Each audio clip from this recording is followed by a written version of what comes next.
Hey, true weirdos. At the end of this episode, stick around if you want for a little bonus content and conversation.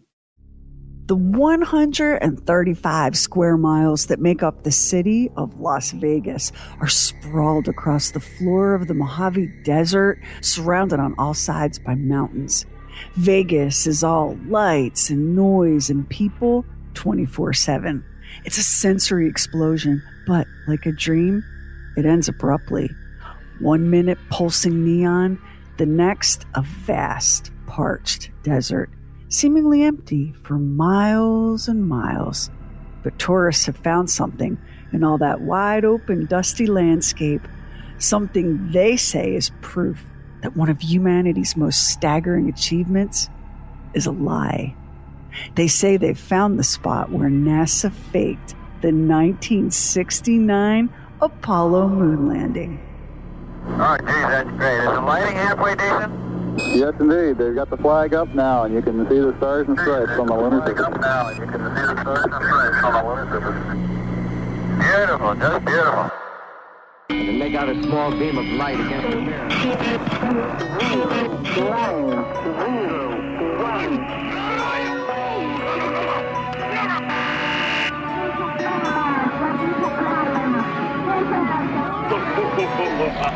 True weird stuff. When it comes to the NASA moon missions, people have three basic takes. Number one, we went to the moon on a wing and a prayer and found only a dusty, lifeless rock. Number two, we went to the moon and found it already occupied by some hyper-advanced extraterrestrial race. We got kicked off and banned from returning for 50 years. Number three, we never went to the moon at all. It was a giant hoax, a lie perpetrated by the U.S. government as part of their effort to win the propaganda battle against the Soviet Union during the Cold War. That last one, the conspiracy theory about the moon landing being fake, has been around for so long now that you might not even realize that it all started with one guy. Literally, just one skeptical dude by the name of Bill Kaysing. Now, if you're picturing some basement-dwelling conspiracy troll, think again. Kaysing was an officer in the U.S. Navy and served during World War II. He went on to play a role in the U.S. space program, even if it was just a very small role. Between 1956 and 1963, he was employed by Rocketdyne. That's the company that helped in the design of the critically important Saturn V rocket engine. Kaysing wasn't an engineer or a physicist or a rocket scientist of any kind. He was a technical writer, the head of that department, in fact. In his position at Rocketdyne, Kaysing had access to documents from the Mercury, Gemini, Atlas, and Apollo mission programs. Kaysing disagreed that one had to be a scientist or engineer to understand that there was something very off about those materials. He claimed that coworkers at Rocketdyne shared with him that while it was certainly possible to get a crewed mission to the moon, there was no way to bring that crew safely back to Earth. Kaysing famously said that what began as a hunch or an intuition soon bloomed into a true conviction that the entire U.S. space program was one epic hoax. And watching astronaut Neil Armstrong step onto the moon on July 20th, 1969, did nothing to change Kaysing's mind. It's one small step for man, one giant leap for mankind. The more he thought about it, the less convinced he was. So he wrote a book and self-published it in 1976, titled, "We Never Went to the Moon, America's $30 billion Swindle." Kaysing's book inspired a 1978 movie called Capricorn 1 and launched a moon hoax conspiracy theory that thrives to this day. Anywhere between 6 and 20% of Americans firmly believe that no human has ever landed on the moon. And believe me when I tell you that this kind of impact is a self-published author's wet dream. There is no arguing with moon hoaxers. There's no evidence you can present that even makes a dent. You can say, yeah, but there were like 400,000 people who spent a solid decade working on the Apollo mission. What are the chances that you could get every single one of these people to keep a secret that big? Max, this is going to be painful, but can you please be the moon hoax guy, like the one we used to work with? Remember him? Oh, yeah. They stayed quiet because they knew the government would disappear them along with their whole families. Really, though? That doesn't seem both super melodramatic and also highly unlikely. What's that old saying? 2 people can keep a secret as long as one of them is dead. But you think nearly 500,000 people kept a secret that huge. The physicist David Robert Grimes politely disagreed. He calculated that a moon landing hoax involving over 400,000 people would be exposed in less than 4 years. Now, I know that he's just some random physicist and not your cousin Donnie Wayne, who's been doing his own research. But still. How come you don't see any stars in any of those photos from the Apollo mission? I'll tell you why. NASA didn't put those stars in those pictures because they knew that, like astronomers, would be able to tell right away that the pictures have been taken from right here on Earth, not the moon. Oh, you got me there. Maybe there are no stars in the Apollo footage for the same reason you don't see stars in photos from the space shuttle missions or Russia's old Mir space station. And that reason is the sun. The sun never turns itself off, and light from the sun in space is as bright or brighter than the sunlight that we see on Earth at high noon on a clear day. And the stars, bless their hearts, can't compete. The brightness of the sun outshines the dimness of the stars. You can't see the stars during the day on Earth, but you know they're still there, right? Every human landing on the moon took place during the lunar daytime, with the sun reflecting brilliantly off the moon's surface. Explain why the backgrounds in these so-called moon photos are identical, even when the pictures were taken miles apart. The only explanation that makes sense is that those backgrounds were painted, like a movie set, because that's what it was. The backgrounds in those photos aren't identical at all. Similar? Yeah. A couple of things to consider. First, there aren't many objects on the moon that make it easy to judge distance, right? No trees, no buildings.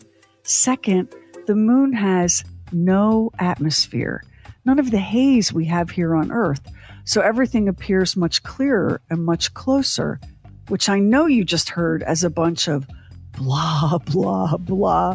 Like we could keep going and going and going. Like, how could human beings even survive a trip through the Van Allen radiation belt?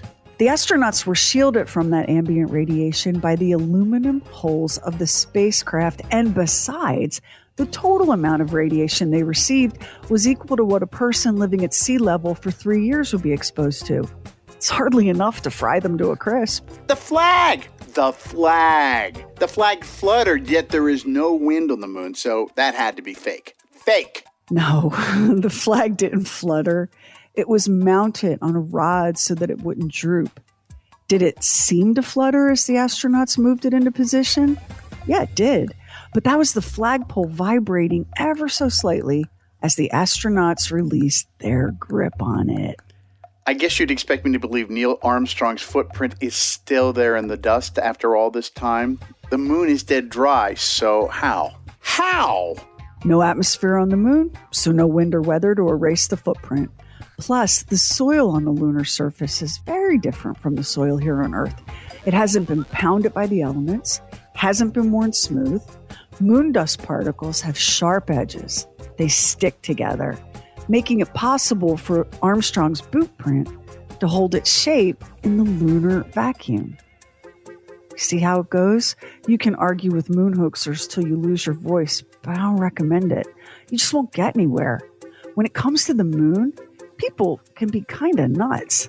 As for Bill Kaysing, the grandfather of it all, there was nothing harmless about the moon hoax conspiracies he promoted. He claimed that NASA faked the Space Shuttle Challenger tragedy, murdering the entire crew to keep them from blowing the whistle on Apollo 11. That's pretty twisted. And also pretty unlikely, given the number of people who'd have to be complicit and keep that sick secret. What are the odds of not one person, not one, having an attack of conscience and spilling the story?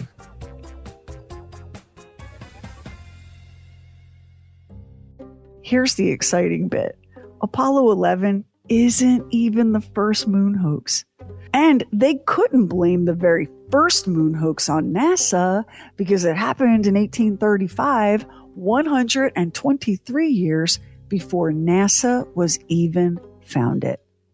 It all began on August 25th, 1835, when the New York Sun newspaper published the first article in a 6-part series detailing the discovery of not just life on the moon, but an entire civilization thriving there. The headline read, "Great astronomical discoveries lately made by Sir John Herschel." In smaller print, the paper added, From a supplement to the Edinburgh Journal of Science. Okay, the basic premise was that a respected astronomer named Sir John Herschel was in South Africa working with a remarkable advanced new telescope. It was huge, too, with a lens that measured 24 feet in diameter. Through it, he witnessed the most extraordinary things. There was life on the moon, and it was incredible. There were some familiar animals like bison and zebras, though the zebras were miniatures, like dog-sized. There were goats, but sporting only one horn, like unicorns, which were also plentiful on the moon. There were great big beavers that walked on 2 legs and humanoid-like creatures with wings. The author said that these creatures looked like humans crossed with bats and dubbed them Vespertilio Homo. That's Latin for Batman. Now, it's all written in the flowery style of the day. The articles themselves are a little tiny bit excruciating for us modern readers. We will state at once that by means of a telescope of vast dimensions and an entirely new principle, the younger Herschel and his observatory in the southern hemisphere has already made the most extraordinary discoveries in every planet of our solar system, has obtained a distinct view of objects in the moon, fully equal to that which the naked eye commands of terrestrial objects at the distance of 100 yards, and has affirmatively settled the question whether this satellite be inhabited and by what order of beings. Wow, that really was an amazing telescope.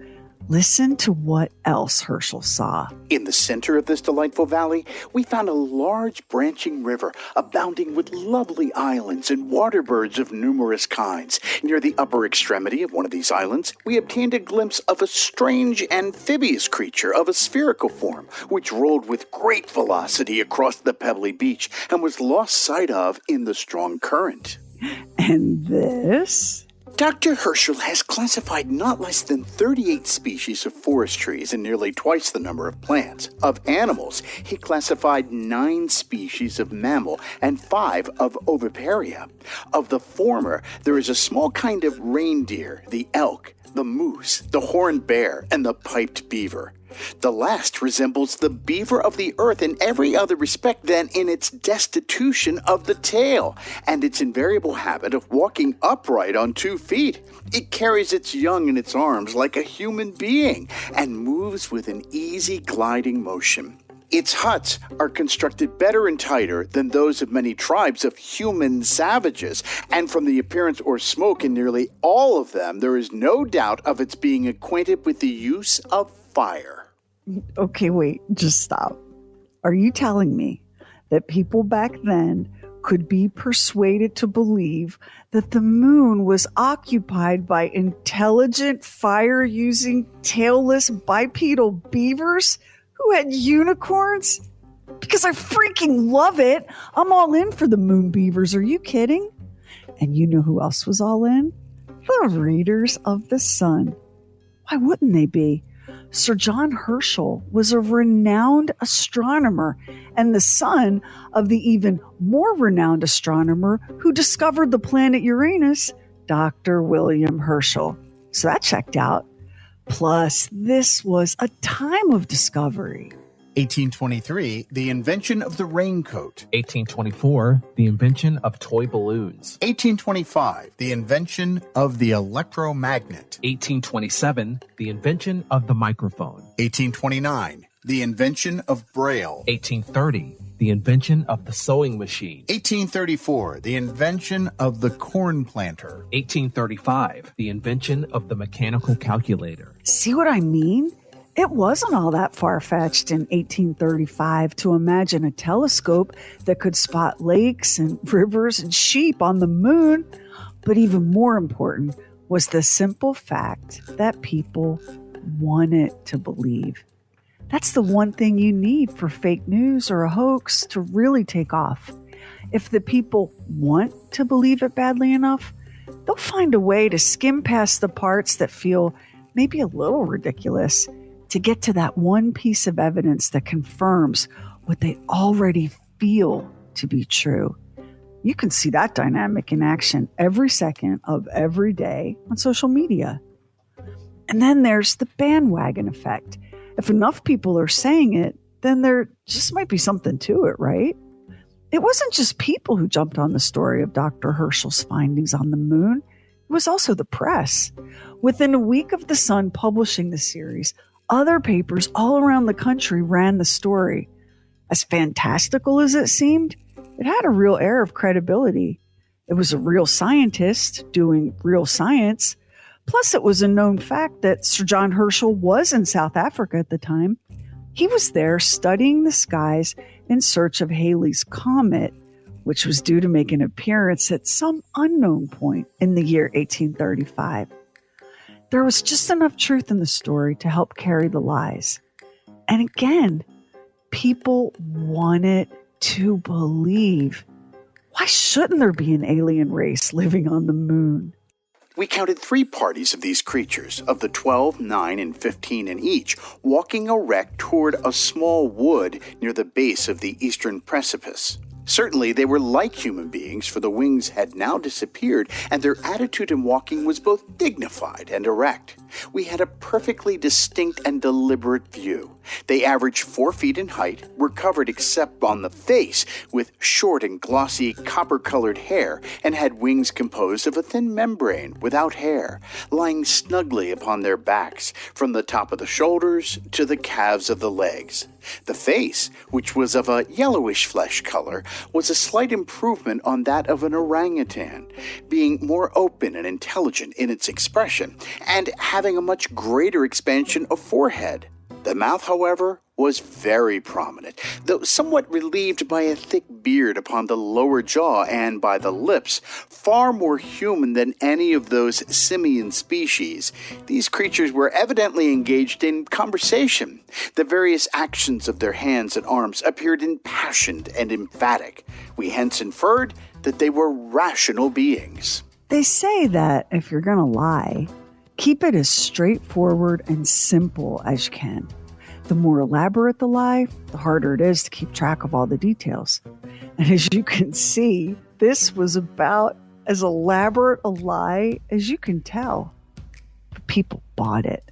When the Philadelphia Inquirer ran the story on August 29th, 1835, the editors included this statement. We publish today a document which is fitted to excite as much wonder in both the learned and the ignorant world. If these things were seen, we must believe that there is indeed more in the universe than is dreamt of in our philosophies. So, these astonishing discoveries on the moon were attributed to Sir John Herschel, but he wasn't the author of the story, which was published without a byline, anonymously. The real author was a man named Richard Adams Locke. Locke was a British writer who took a job at the New York Sun, a baby newspaper just 2 years old and struggling to find readers. Locke said he never meant to trick people. He meant to mock them, poke fun at their gullibility. But when the story took off, the New York Sun wasn't about to spill that tea. The paper was only selling about 8,000 copies per day, which was nothing compared to their competition. Locke's moon story changed everything. The paper ran it for 6 days, then packaged it as a pamphlet and sold that too. The pamphlets, like the newspaper story itself, had no illustrations, so the New York Sun got busy selling lithographs, and one of those, titled Lunar Animals, is in the Library of Congress now. Meanwhile, not everyone felt for it. One of the biggest and loudest debunkers was none other than Edgar Allan Poe. As eager readers lapped it up and religious groups began strategizing how they might send missionaries to the moon, Poe was like, be serious, please. Like, whoever wrote this has some skill, no doubt, but how in the world can you believe a word of it? Poe wrote, Not one person in 10 discredited it. A grave professor of mathematics in a Virginia college told me seriously that he had no doubt of the truth of the whole affair. They say that Poe's outrage wasn't exactly honest, that he didn't care so much that the press would print a ridiculous hoax, as he was ticked off that Locke had stolen his thunder.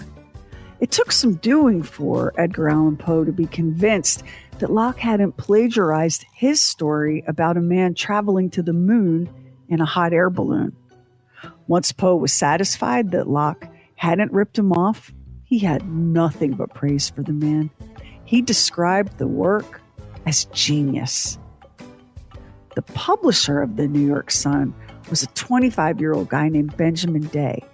Did he know that Locke's story was a work of fiction? Maybe, maybe not. All we have to go on is the unsigned editorial note that was featured in the first edition.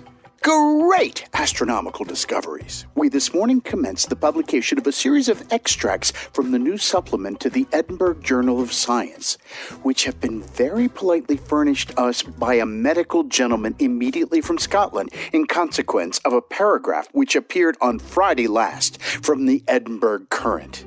We are necessarily compelled to omit the more obtrusive and mathematical parts of the extracts, but even the latter cannot fail to excite more ardent curiosity and afford more sublime gratification than could be created and supplied by anything short of divine revelation from heaven.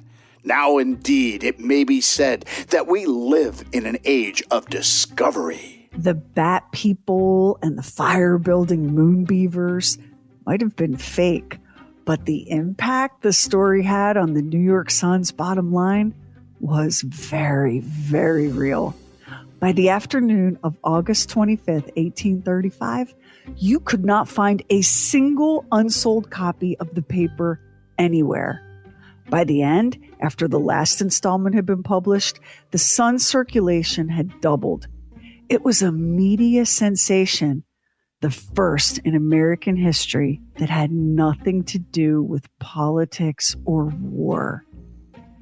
Publisher Benjamin Day never admitted that the Sir Herschel moon story was a hoax. He took another path.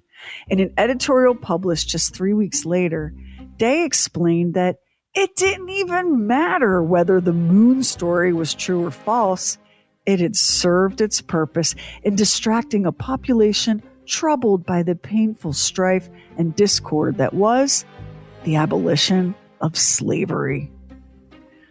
I guess it's either weirdly comforting to learn that our mass media isn't any worse now than it's ever been, or super depressing, or terrifying, or some horrible combination of both. And before you make fun of the people who fell for it, you should know that a delegation of scientists from Yale University traveled to New York in search of the original journal articles that the Sun had allegedly taken the story from.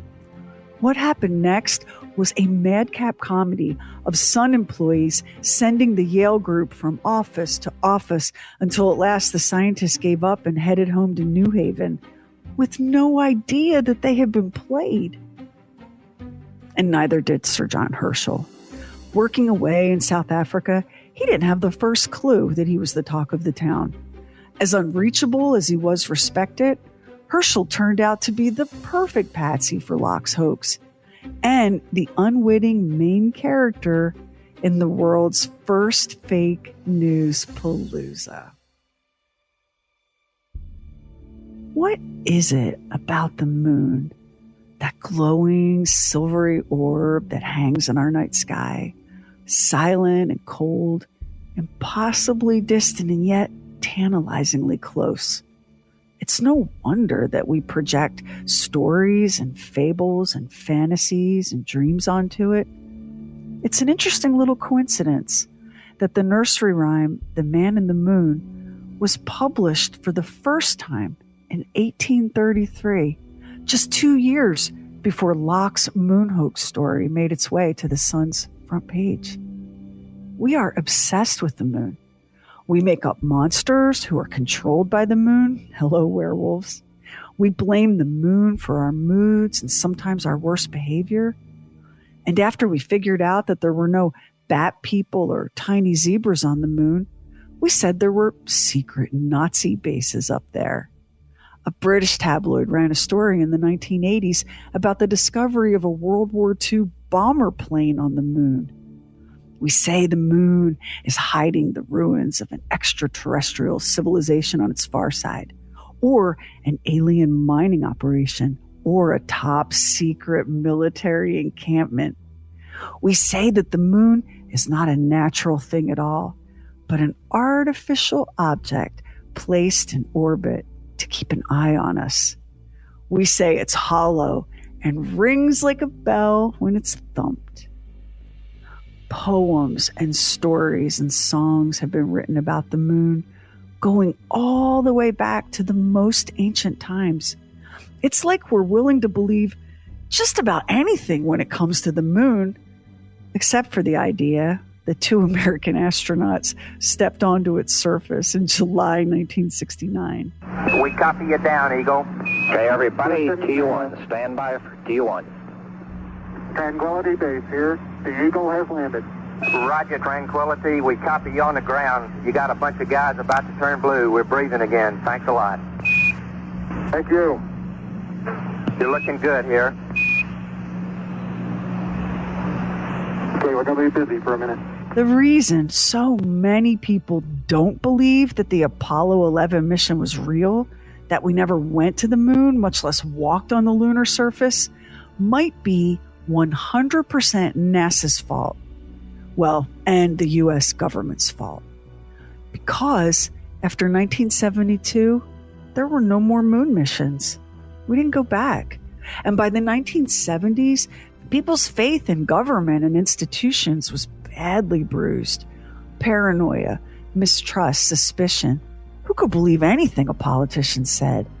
It was just easier to believe that the Apollo moon landing was the same bullshit as everything else. That NASA had hauled some astronauts to the desert outside Las Vegas.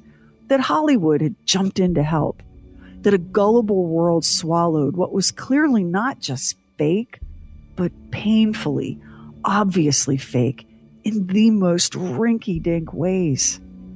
The poor Apollo mission found itself squeezed right between the golden heyday of American optimism and the sour disappointment of Vietnam, Watergate, and the energy crisis.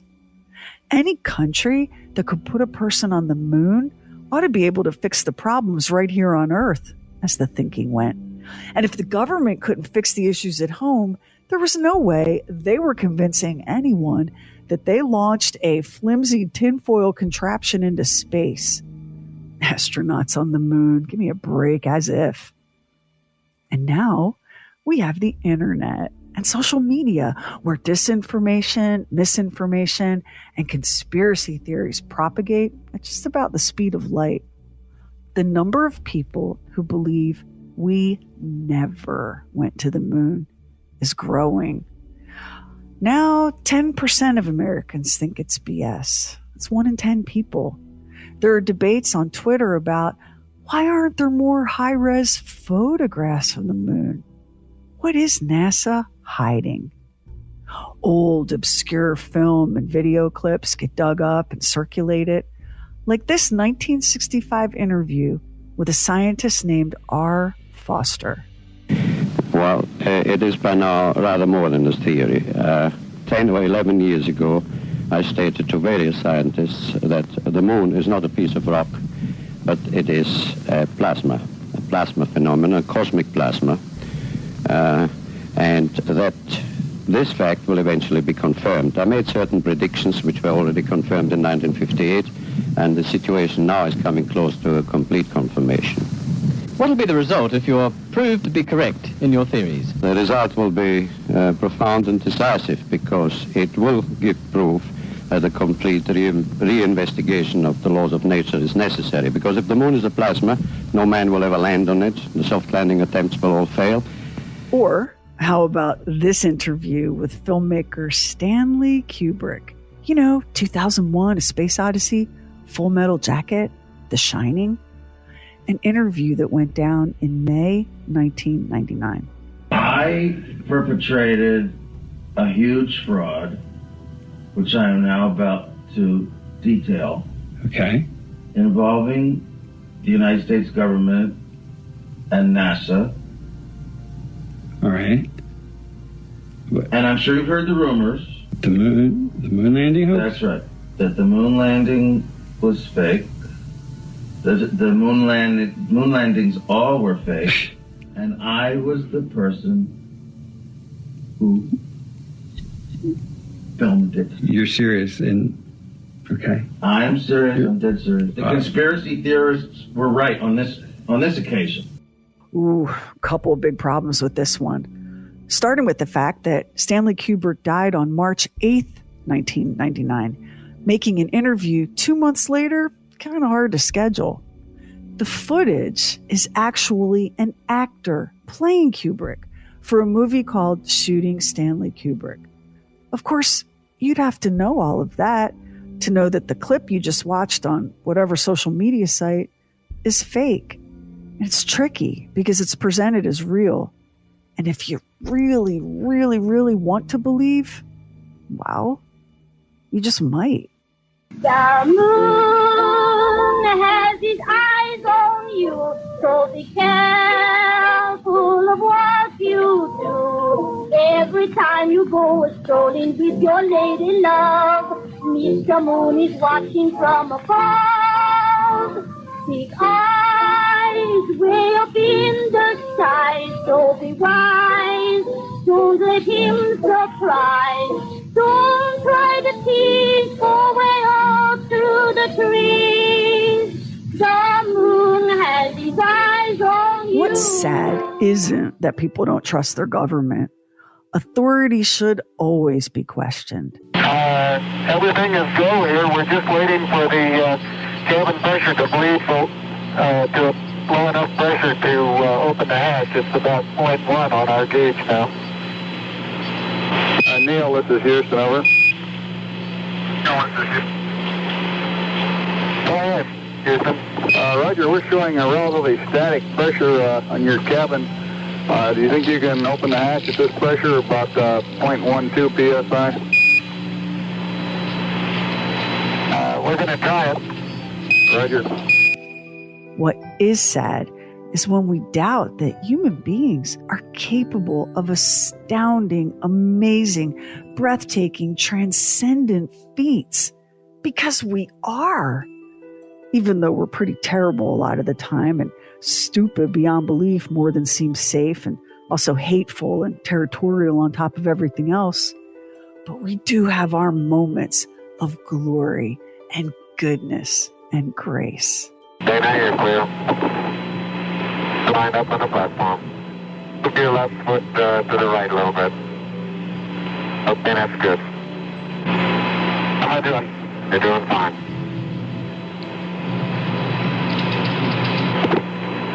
Okay, Houston, I'm on the porch.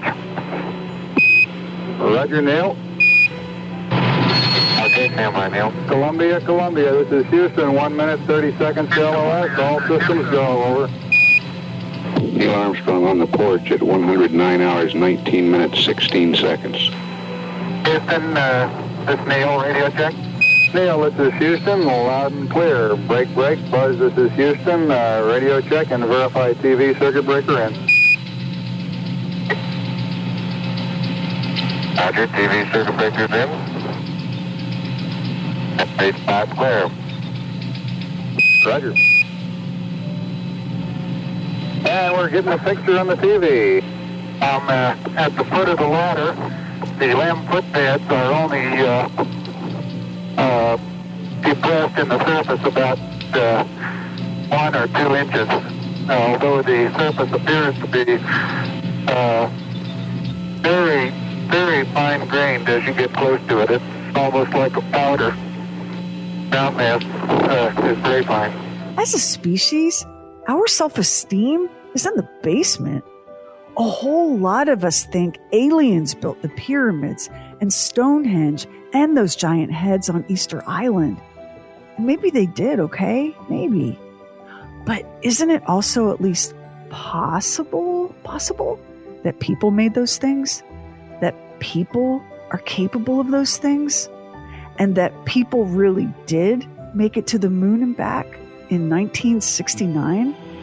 I'm going to step off the limb now. It's one small step for man, one giant leap for mankind. It's just such a bummer that the astronauts didn't find those dog-sized zebras, or the bat people, or the moon beavers, unless they just didn't look in the right place.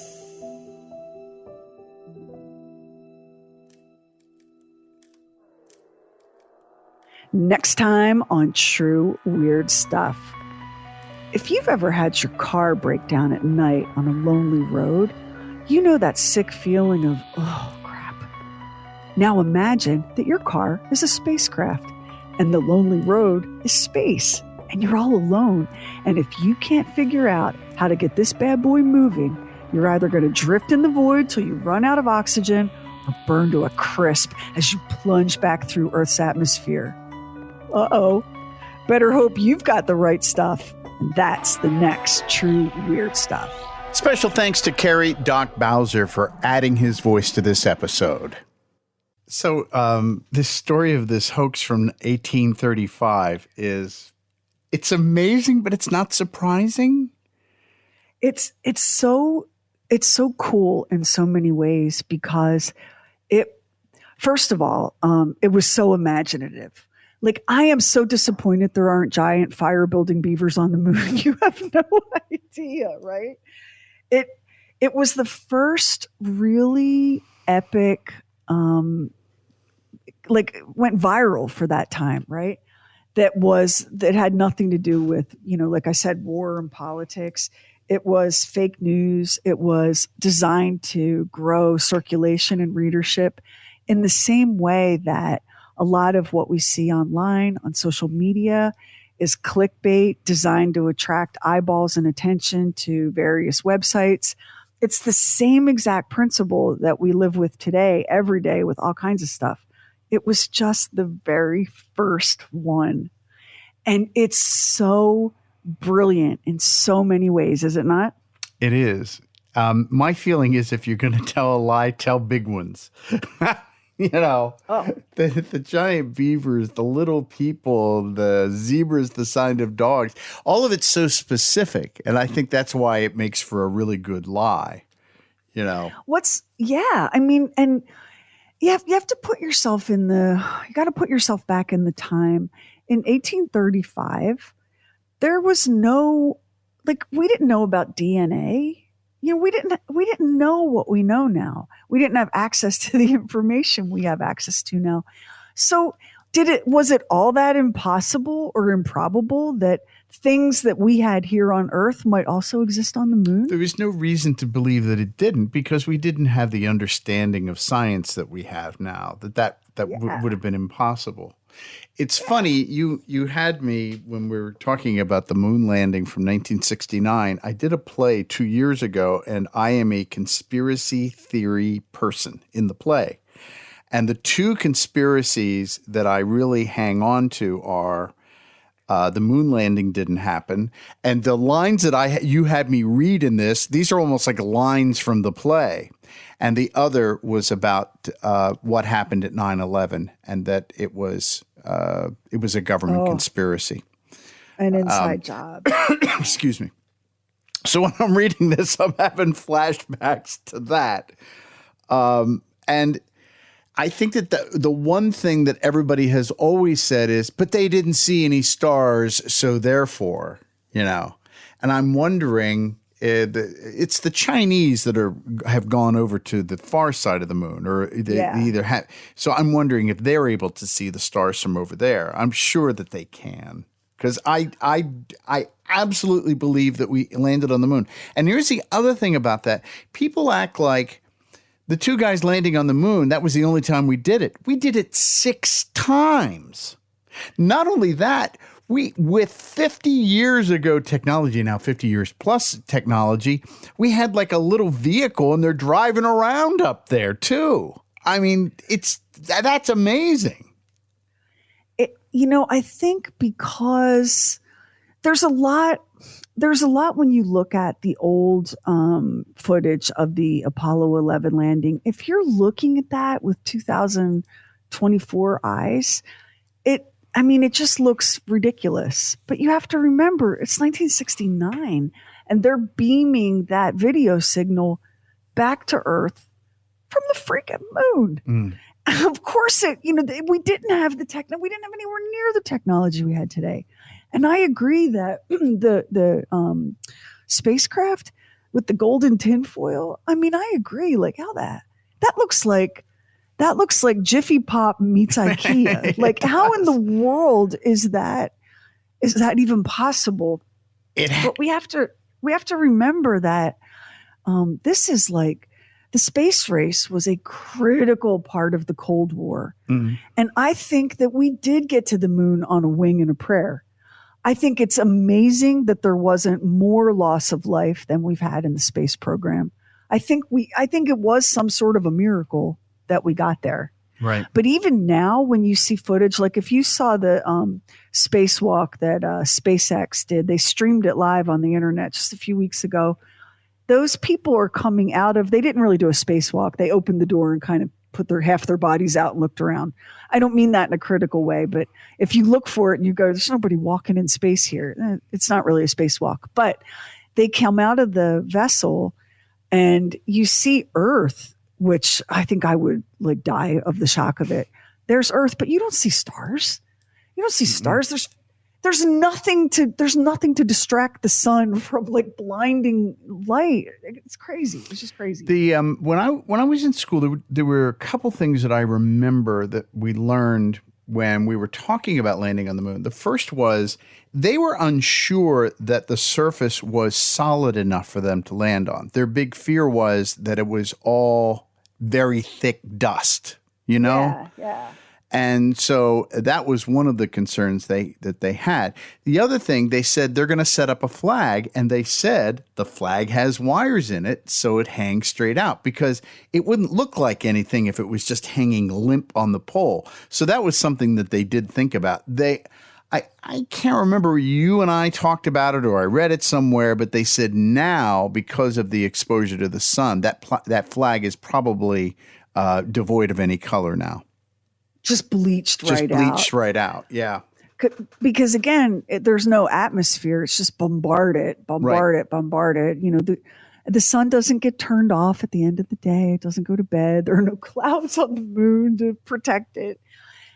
The thing for me, and next week's True Weird Stuff episode, we're going to take a look at 4 incredible, ballsy, brave, courageous, insane moves made in space by astronauts in the various programs, because I loved the space program and astronauts in space and all of it, right?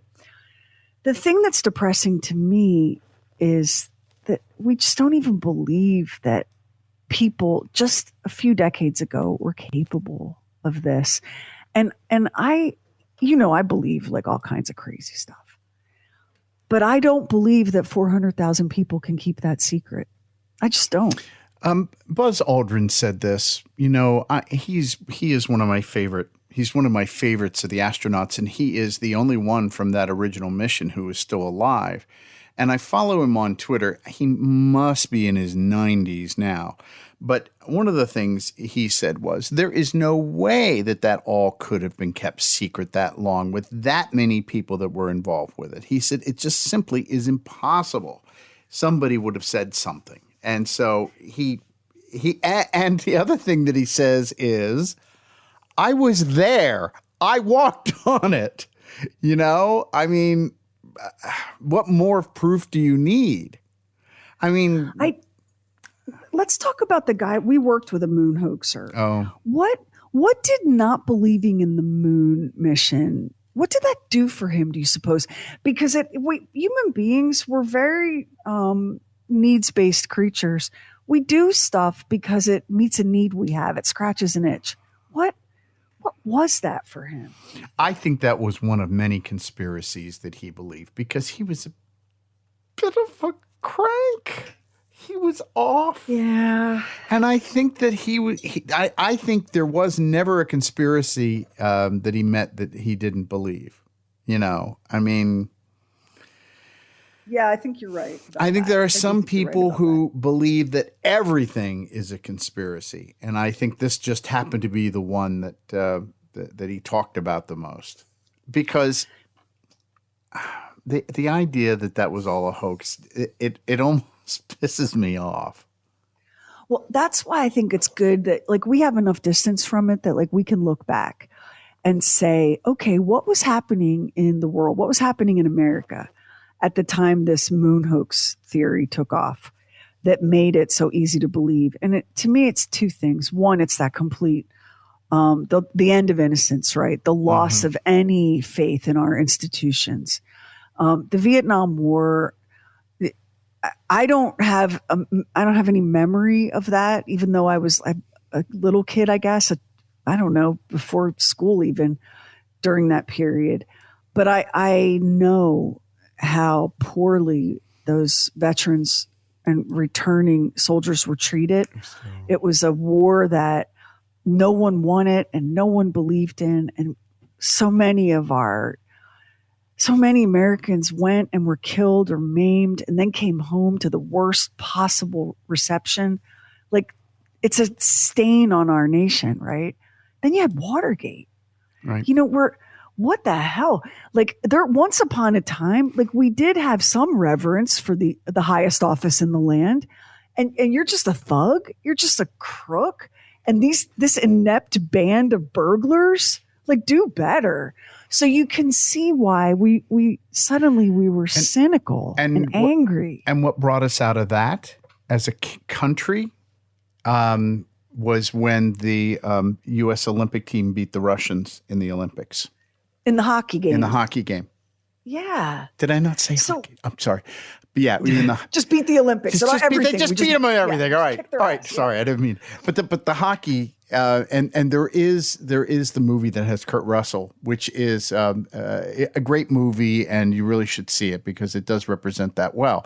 But that sort of brought us together as a nation because there was all this bad stuff that had happened along the way, Watergate and whatnot, and the Vietnam War, which was just a complete debacle.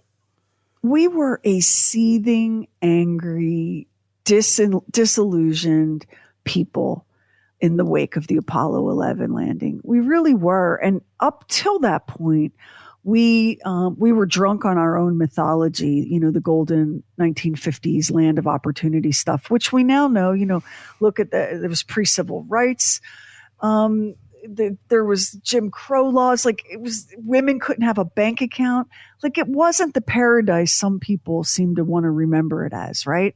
But we went from that to the cynicism of the 1970s. And then here comes Hollywood with a movie called Capricorn 1. And the entire premise of the movie is that the Apollo moon landing was fraudulent. And if there's one thing that we are guilty of is, man, we do believe what we see in movies and on TV. That people would see that. It's true. And everybody went, wait a second. But I will tell you that even as a child, and of course, I put together school projects on the later moon missions. But there was this sense of worldwide gathering to watch this when we landed on the moon. I mean, there was a sense of us all in the world being one in that moment, like nothing else did. I mean, it was a unifying event. It truly was for humanity, not for anyone. Even though America beat the Russians, right? It was humanity. One small step for man, one giant leap for mankind. Not one small step for a dude from Ohio, one giant leap for America. He was supposed to say, he talked about the fact that he sort of screwed it up. He was supposed to say one small step for a man. One giant leap for mankind. And he screwed it up, and he said he cringes every time he hears it because he screwed it up. There's one moment. But it was something that, collectively as a species, we became a spacefaring species. Now, we didn't get far. We only got to the moon, but you got to start somewhere. And then the complete failure to ever go back. That's it.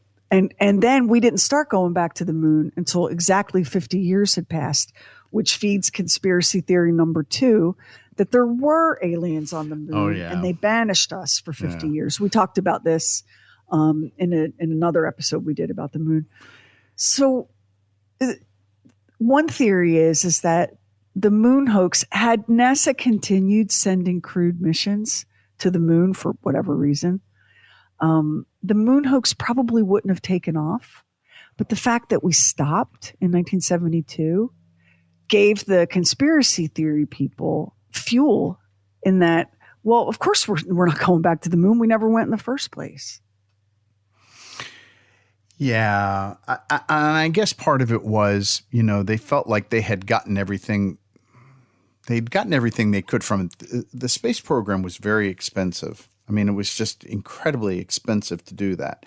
And people, I can remember that at the time when they did, there were a group of people that went down to Florida when they were going to launch it and just said, look, you've got people starving in this country. And you can't argue the point, So why are you doing this when you have people starving? And I can remember that happened.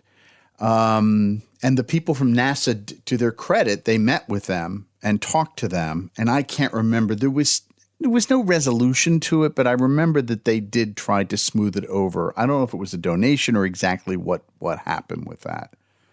But there was all the technology. And the other thing I wanted to say was all the technologies and the things that we got as a result of us going to the moon, because they kept on having to overcome all of these obstacles, and we have to invent something.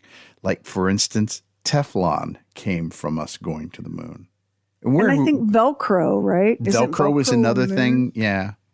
Right. And of course, Tang, the delicious substitute for orange juice. I would ask my mother to get that. Go get the Tang. Yep. So let me say, because I hear all this stuff too, right through the space shuttle program. I've had people right in my face telling me, we have problems at home. We have always had hungry people in this country. And long before we even thought about going to the moon, we weren't feeding them. And after we stopped going to the moon, we weren't feeding them. So to me, that's like a false, you'd get slapped in the face in a high school debate for trying to make that argument that, well, we can't go to the moon because we have starving people here on Earth. Yeah, we do. And as soon as we stop going to the moon, we're going to not talk about the starving people on Earth anymore. People were furious because NASA did not do a great job of what you just said, Max, of saying, yes, it's about going to the moon, but it's also about expanding the frontiers of knowledge, of science, of technology. It's about all of that stuff and the moon. I don't think NASA did a very good job of that. Do you? No, I don't think that they did. I mean, we sort of know that, but I think that people, People people are cynical because they see that there's politics involved with it, and there was politics involved with it. There's no question there were politics involved with it. So people get cynical about it because of that.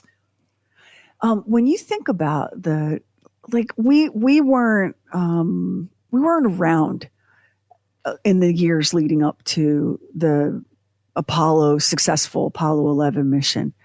We don't know what it was to be in an escalated Cold War with a rival where it was nuclear weapons pointed at each other, missiles bristling in silos, mutual assured destruction. I mean, look how close we came with the Bay of Pigs situation, also during the Kennedy administration. We don't know what that was like to live it and experience it. But I can tell you from a history standpoint, so much of because all of these threads crisscross and interact. Some of what the CIA was doing back in the 50s, 60s, and 70s, those threads crisscross over some of what NASA was doing. All of these civilian contractors working on various bits and pieces of the space program, like Rocketdyne, which we talked a little bit about here. These threads all lay on top of each other, and they interconnect and they weave in and out. And the same message comes through every single time.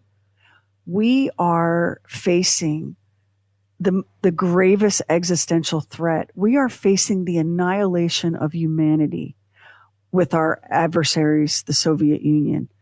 And any and every advantage that the U.S. could snatch and grab, they wanted to snatch and grab because they really saw it as the end of the world. And Max, remember when we did the Georgia Guidestones episode? Right. Okay. The anonymous group of donors who put together the plan and the funding for the Georgia Guidestones, why did they do that? Why did they do that? Because they thought nuclear apocalypse was imminent. Because those men who funded and who had the vision for and funded the Georgia Guidestones, those men were peak adult years during the worst part of the Cold War. They went to bed every night expecting to be annihilated by a nuclear launch. When you have that at your tail, you're going to be powerfully motivated to not only win the Cold War, but potentially save humanity. What are we terrified of right now? We're afraid of monkeypox virus, right? Right. We're afraid of identity theft. We're afraid of pagers exploding. We're afraid of a bad actor terrorist group getting their hands on a dirty bomb or a nuclear weapon. Think about how our modern fears shape not only the way we act as individuals, but shape the way governments act and the kind of policies that get put into place, right? Right. Like ever since September 11th, 2001, we all have to take our shoes off at the airport. Right. That would have seemed ludicrous to the very same people who in the late 1950s and 1960s were convinced that if we didn't win the Cold War, humanity was going to be wiped off the planet by nuclear war. They had that same sick feeling, that same anxiety, that same paranoia about that, only worse because I don't want to get my identity stolen, but that would not be quite as bad as total nuclear annihilation, right? Right. Well, and I think that because we've had this threat that's been hanging over us since the bombs were dropped on Japan. That is a threat that we've had ever since then. I think that it's now so long ago, people kind of forget that and kind of act like, well, that's never going to happen. Do you know what I mean? I think when you're closer to it, when you're actually closer to it, it seems more possible. Now, most of the people that were connected with that or were alive in the world at that time, they've all died. And so I don't want to bum anybody out, but I think we're closer to it today than we were when Neil Armstrong climbed out of the ship and stood on the moon. I absolutely agree with you. I mean, the world climate today, and I know people say this all the time, but the world climate today, it's very tenuous. There's lots of things that happen, and I go, is this it? It's so volatile. And see, during the Cold War, we had two distinct entities. We had the Soviet Union and we had the United States of America. Each was amassing a nuclear stockpile. And it was understood that if Khrushchev or Brezhnev or whoever hit the button, that we would hit our button and our missiles would pass each other in the sky and everybody on Earth would be dead pretty soon, right? But now we have Russia and the United States and Hezbollah and Iran, and North Korea. And we don't even know what we don't know. So when you think about the freedoms that we're willing to sacrifice for the illusion of safety, right? When you think about what we're willing to spend our money on, and as governments now, not as individuals, what we're willing to spend on for the illusion of safety. Now put yourself back in the day with one of those swanky crew cut haircuts and a pocket protector and the sure knowledge that if you cannot get Neil Armstrong and Buzz Aldrin onto the moon, your grandchildren may never live to see tomorrow. Those scientists and engineers were powerfully motivated, powerfully, with a lot of help from some folks that once upon a time would have been considered enemies, like Braun, Werner Braun.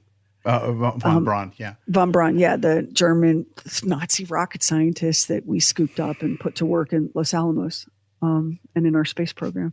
We're going to overlook all that Nazi stuff. Why don't you come over here and help us? Yeah. Well, I mean, we're willing to overlook the Nazi stuff if you can save the human race, okay? So, yeah, I mean, I totally get why people are skeptical. I get it. But it seems kind of late in the game to not believe the evidence of your own eyes where the space program is concerned. All of that, all of the things that people say about the stars and all that stuff, all that stuff is always so half-baked. And on the face of it, it sounds like, yeah, what about that? You know, and it seems like it's plausible. But when you inspect it further, none of that stuff holds water. It just doesn't. Sometimes, like, I'll believe something just because I want to believe it, including kooky, crazy things. Like, you can tell me some really kooky conspiracy theory, and if it sounds like a good time, I kind of want to believe it. Like, for example, there's a story floating around that has never been confirmed that somebody in Theodore Roosevelt's cabinet took a relative to the sub-basement of the United States Capitol where there were 4 enormous glass tanks, and in each of these tanks, preserved in formaldehyde, was an extraterrestrial body. That is a story that has been circulating forever. And that's the kind of thing like, oh, I so want to believe that. I definitely want to believe that. And at the same time, I want to believe that as human beings, we're capable of putting Neil Armstrong and Buzz Aldrin on the moon. When you want to believe it, you'll find a way to believe it. Yeah, I suppose. I suppose that's true. I mean, the one thing that I was wondering during this whole conversation was, do they still make Tang? And the answer is yes, they do. In fact, they have something called Tang Zero with no calories at all. So can I tell you, I actually am married to a man. I sleep with a man who drinks Tang today. No, he does not drink Tang. A Tang drinking man touches me with both his hands. And let me here.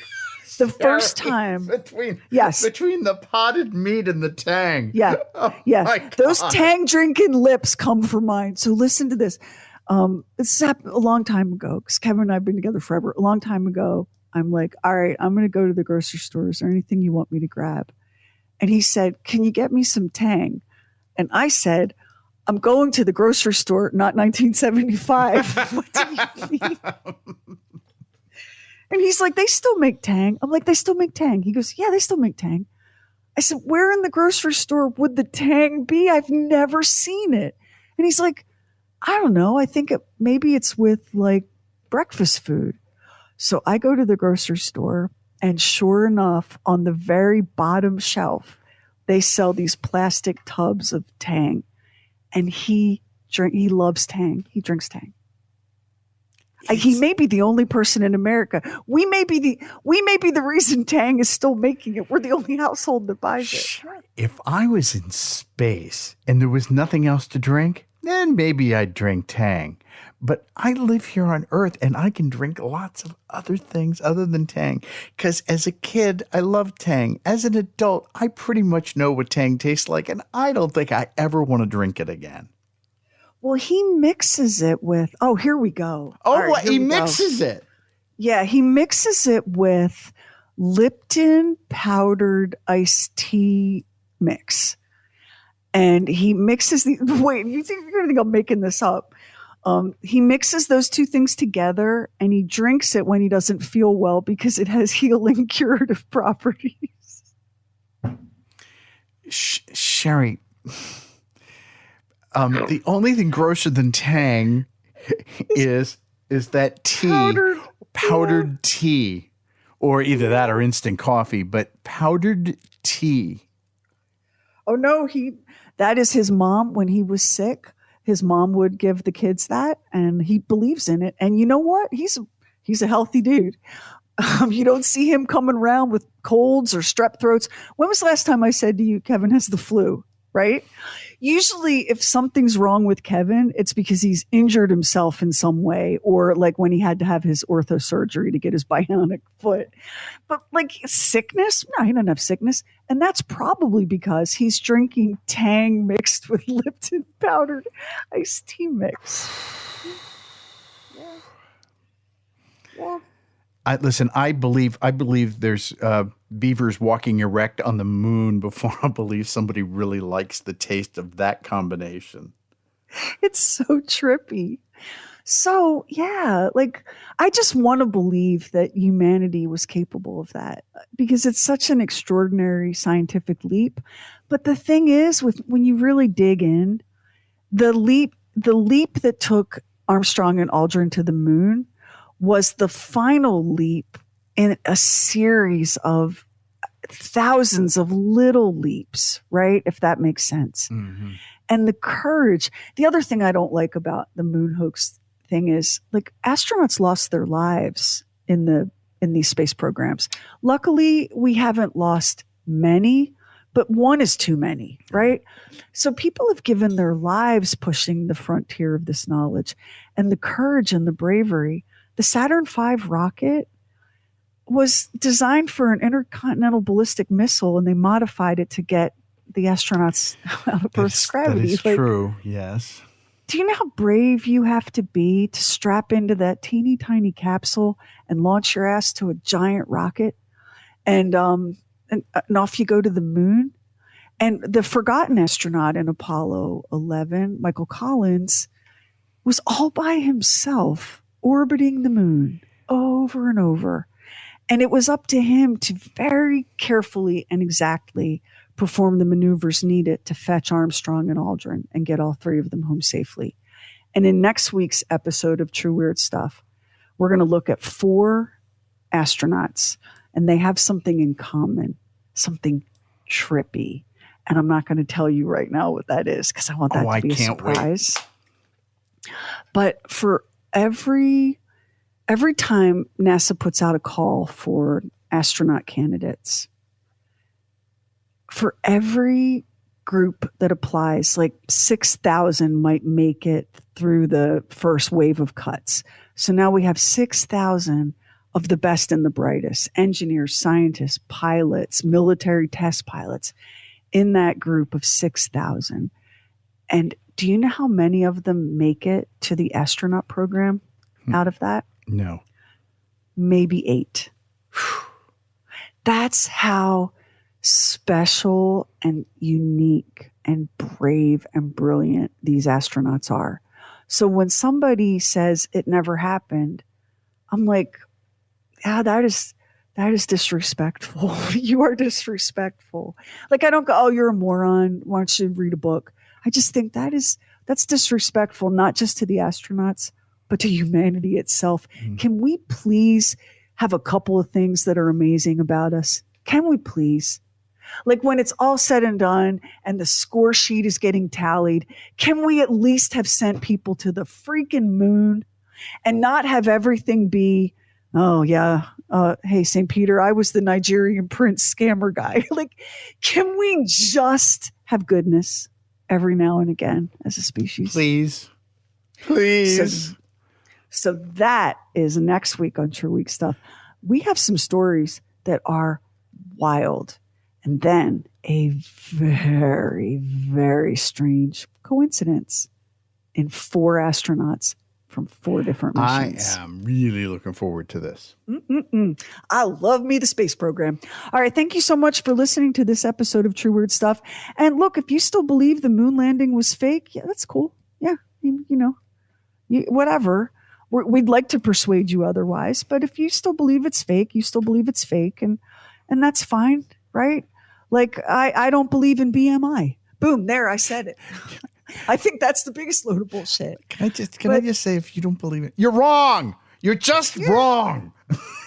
I mean, I'm with Max. I think you're wrong.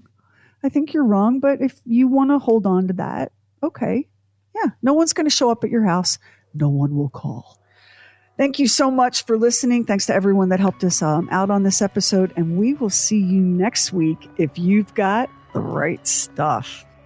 And if you listen to us on Apple Podcasts, hit the plus button in the top right corner, and now it helps an independent podcast like ours to get discovered. And we really appreciate it if you subscribe, rate, and review True Weird Stuff. Hit our website, trueweirdstuff.com, for show notes and photos and videos when we have it, and bonus content. Everything True Weird is waiting for you at trueweirdstuff.com. And follow True Weird Stuff on Instagram and Twitter. True Weird Stuff is a Now Media production. Our executive producer is Anthony Garcia. The show is written and hosted by me, Sherry Lynch, along with my deeply weird director, Max Sweeten. Our equally odd producer is Carrie Bowser. Additional production by the mysterious Stephen Call. Our digital witch and social media cult leader is Heather Furr. Original graphics by Kevin Nash. Original artworks by Olivia Axlin. True Weird original music composed and performed by Jack Griffin and Zane Nash. Copyright 2024 Now Media. All rights reserved. All wrongs remembered.